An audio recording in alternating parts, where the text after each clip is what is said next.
ଆପଣଙ୍କ ପାଖରେ ଯଦି ଆଣ୍ଡ୍ରଏଡ୍ ମୋବାଇଲ୍ ଅଛି ବା ଆପଣଙ୍କ ପାଖରେ ଯଦି ଗୋଟେ ସ୍ମାର୍ଟ ଫୋନ୍ ଅଛି ତ ତା ଦେହରେ ଆପଣ ବ୍ୟାଙ୍କ ବାଲାନ୍ସ ଚେକିଂ କରିପାରିବେ। ଆପଣଙ୍କୁ ବ୍ୟାଙ୍କକୁ ଯିବାକୁ ପଡ଼ିବନି। ଆପଣ ନିଜ ଘରେ ବସି ସୁଭଦ୍ରା ଯୋଜନାର ଟଙ୍କା ଆସିଛି କି ନାହିଁ ଆପଣ ନିଜେ ଚେକିଂ କରିବେ। ଚାଲନ୍ତୁ ମୋବାଇଲ ସ୍କ୍ରିନ୍କୁ ଯିବା, ସେଠାରେ ଜାଣିବା ଯେ ବାଲାନ୍ସ କିପରି ଚେକିଂ କରାଯାଏ। ଏଠି ଦେଖନ୍ତୁ, ମୁଁ ଯେଉଁ ନମ୍ବରଟି ଲେଖୁଛି ଆପଣ ସେଇ ନମ୍ବରଟି ଲେଖନ୍ତୁ ମୋବାଇଲ ସ୍କ୍ରିନ୍ରେ। ଦେଖନ୍ତୁ ଏଇ ଯେଉଁ ନମ୍ବରଟି ଲେଖି ସାରିଲା ପରେ ମୋବାଇଲ ଯେଉଁ ଡାଏରୀରେ ଆପଣ ଏ ନମ୍ବରଟି ସେଭ୍ କରିକି ରଖନ୍ତୁ ଯେକୌଣସି ନାଁରେ। ତ ମୁଁ ଗୋଟେ WAREGରେ ମୁଁ ନାଁରେ ସେଭ୍ କରୁଛି, ତ ଆପଣ ସେଭ୍ କରନ୍ତୁ ଏ ଜାଗା ଉପରେ। କଲା ପରେ ଦେଖନ୍ତୁ ଏଠି ହ୍ୱାଟ୍ସଆପ୍କୁ ଯାଆନ୍ତୁ, ଗଲା ପରେ ଏଠି ସର୍ଚ୍ଚ କରନ୍ତୁ ସେଇ ନମ୍ବରଟି, ଯେଉଁ ନମ୍ବରଟି ଆପଣ ମୋବାଇଲ ସ୍କ୍ରିନ୍ରେ ସେଭ୍ କରିଥିଲେ।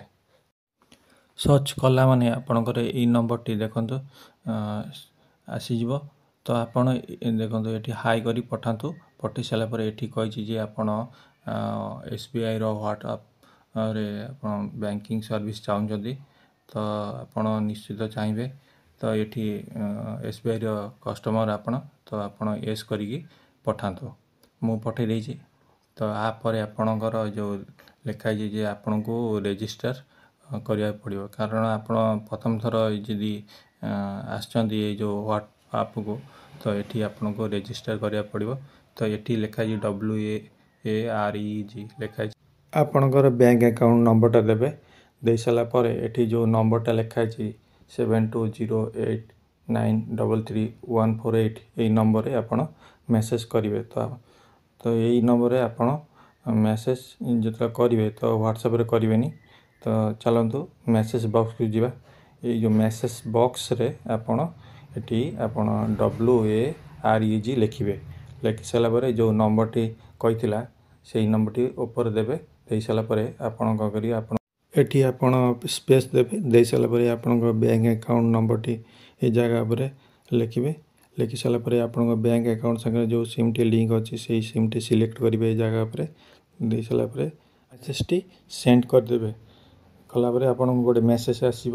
ଏଠି କ'ଣ ଲେଖା ହେଇଛି ଦେଖନ୍ତୁ, dear customer, you are successful register for SBI WhatsApp banking service ଆପଣଙ୍କ ପାଖକୁ ଆସିଥିଲା। ତ ୟାପରେ ଆପଣ ହ୍ୱାଟ୍ସଆପ୍କୁ ଯିବେ। ଏଠି ଆପଣ ହାଇ କରି ପଠାଇବେ। ତ ତାପରେ ଗୋଟେ ମେସେଜ୍ ଆସିବ। ତ ମେସେଜ୍ଟା ଆସିଯାଇଛି। ତ ଗେଟ୍ ମିନି ଷ୍ଟେଟମେଣ୍ଟ ଉପରେ ମୁଁ କ୍ଲିକ୍ କଲି। କଲାପରେ ଦେଖନ୍ତୁ ଗୋଟେ ମୋର ମିନି ଷ୍ଟେଟମେଣ୍ଟ ଆସିଗଲା। ତ ଆପଣଙ୍କର ଏଭଳିଆ ମିନି ଷ୍ଟେଟମେଣ୍ଟ ଆସିଯିବ ଆପଣଙ୍କ ବ୍ୟାଙ୍କ ତରଫରୁ। ତ ଏଠି ଦେଖନ୍ତୁ ବହୁତ ସାରା ସର୍ଭିସ୍ ଦେଇଛି। ତ ଅଦର ସର୍ଭିସରେ ଆପଣ କ୍ଲିକ୍ କରି ସବୁ ଡିଟେଲ୍ସ ବୁଝିପାରିବେ। ତ ଏଇ ଯେଉଁ ଗେଟ୍ ମିନି ଷ୍ଟେଟମେଣ୍ଟ ତାପରେ ଗେଟ୍ ବାଲାନ୍ସ ଲେଖା ହେଇଛି, ଏଠି ଆପଣ ଦେଖିପାରିବେ। ତ ଭିଡ଼ିଓଟି ଭଲ ଲାଗିଥିଲେ କମେଣ୍ଟରେ ଜଣାନ୍ତୁ।